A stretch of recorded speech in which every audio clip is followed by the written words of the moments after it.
Hello, good afternoon, everyone.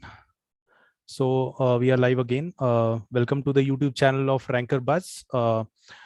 As in the last session, we were discussing about the legal maxims and the terms which are important with respect to your exams, like law entrance exams, and also it is important for the law students. And we have more than 100, legal maxims and the terms which are important in perspective of your exams. So we will discuss here some important legal maxims and the terms which are important with respect to your exams, your entrance exams. If you get through these legal maxims, then definitely you will be in the position to answer the questions in your entrance exams. So in the last session, we had done certain legal maxims, and we will continue the same, and we will do some new legal maxims today.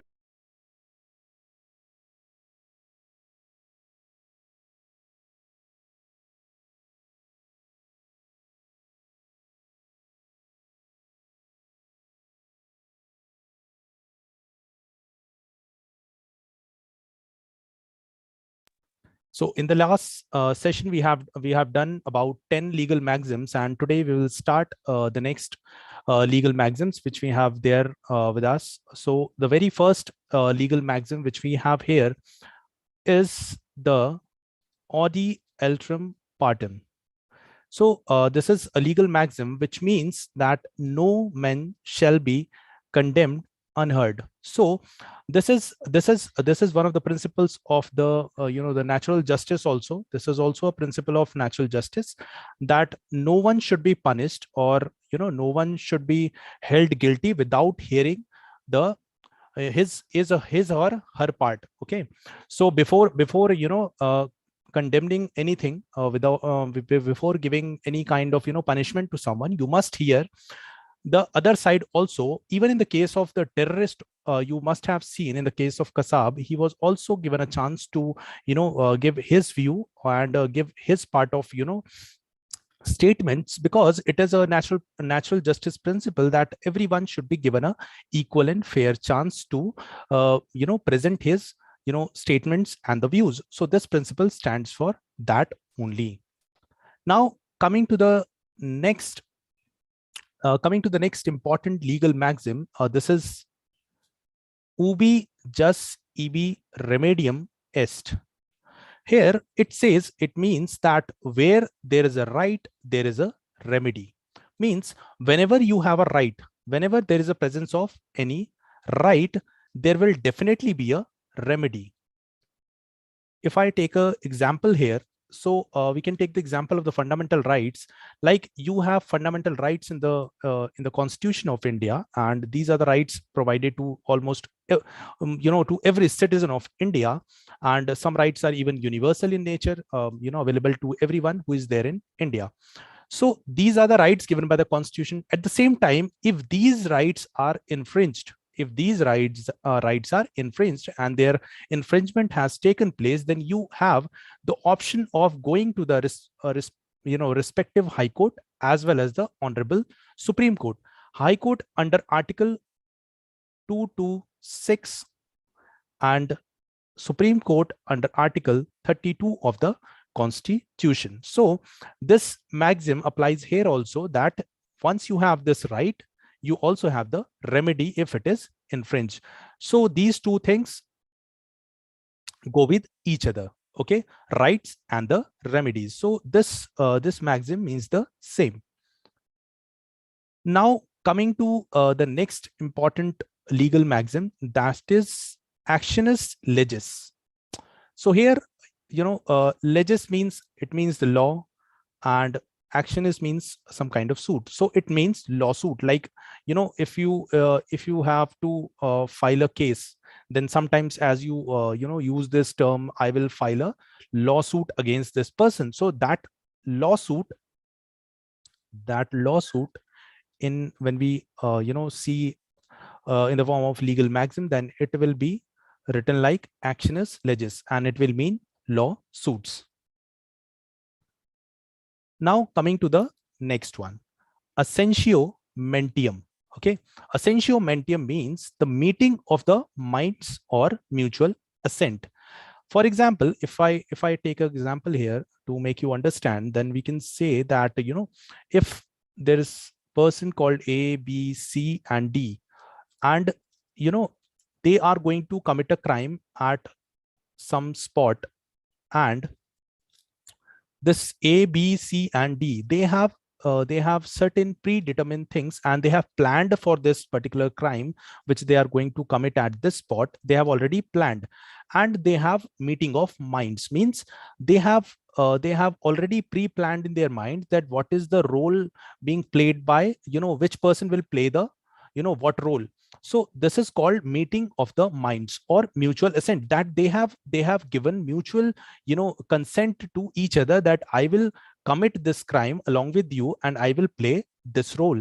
So with this example we can understand this particular meaning, that is the meeting of the minds or the mutual assent. Now moving on to the next term, that is conditio sine qua non. Okay, so this means a condition without which it could not be. ठीक है, मतलब ये कि भाई कोई ऐसी condition जिसके मान लीजिए कि कोई एक ऐसी एक्स कंडीशन है जिसके ना होने पे वाई हो ही नहीं सकता, that it is not possible that Y will happen if X हुआ ही ना हो.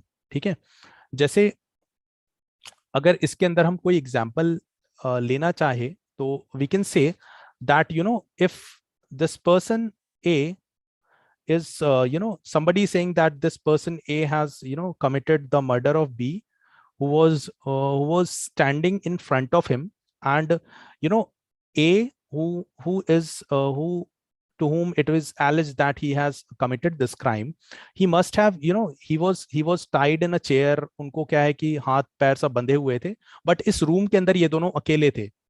So it is a precondition that he must be free before killing someone. If he wanted to kill someone, then definitely his freedom is important.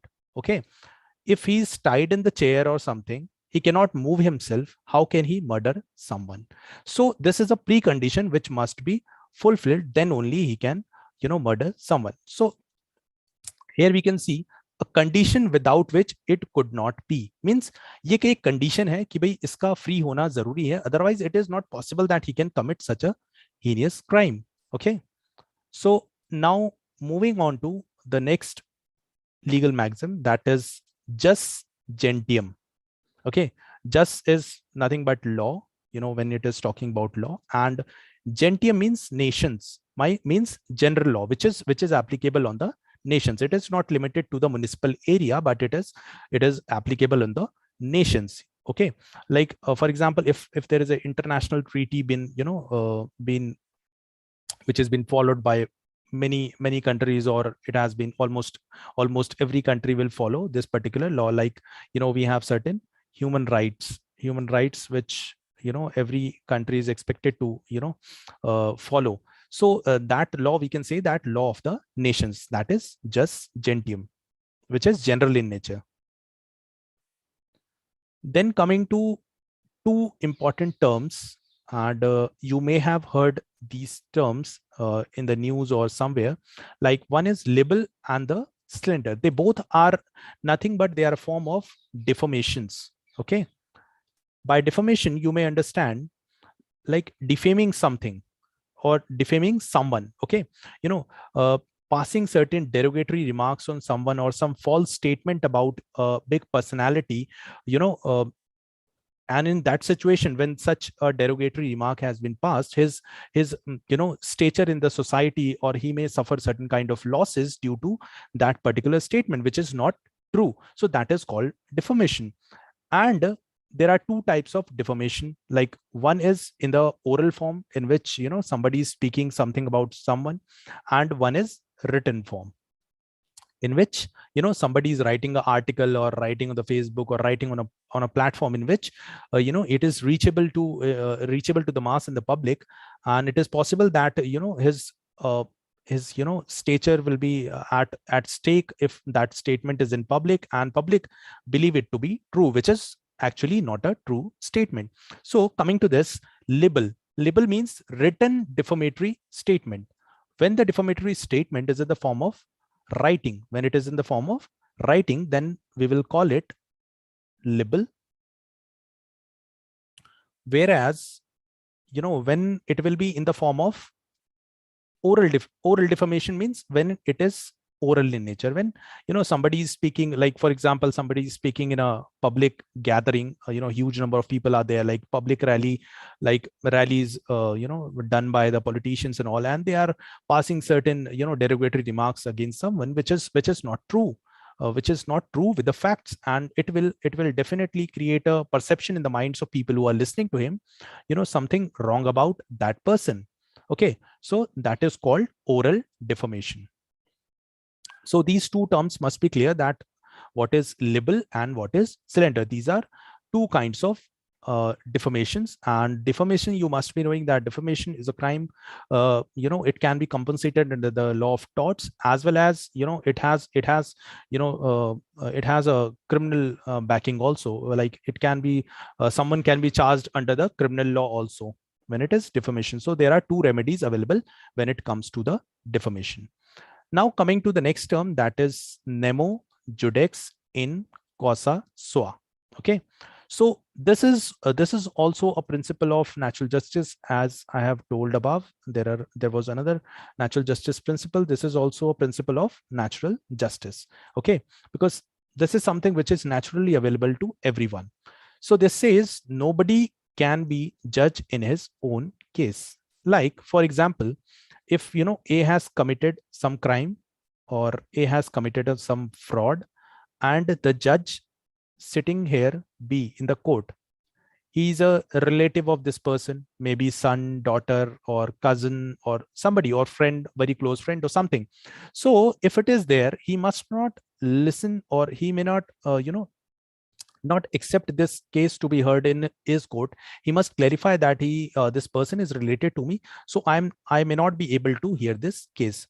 This is something which is natural justice nature का है ये, कि भाई अगर आप किसी भी तरीके से related है, you should not listen to that case, because there can be a preconceived notion in the mind that it can be a prejudgmental thing. He may have certain things or certain good things about this person. So while passing the judgment, he may not be, partial enough, impartial enough. So it is important that the person who is related must not do so. So this is one of the principles. Then comes onus probandi. Onus probandi means burden of proof.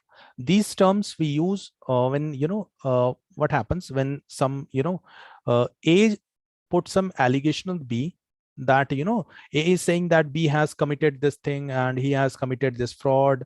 So it is the responsibility of A to prove prove certain things, that how can you say that B has committed this crime. The burden of proof, burden of proving this thing, that B has committed this crime, the burden lies on A. So the burden lies on A.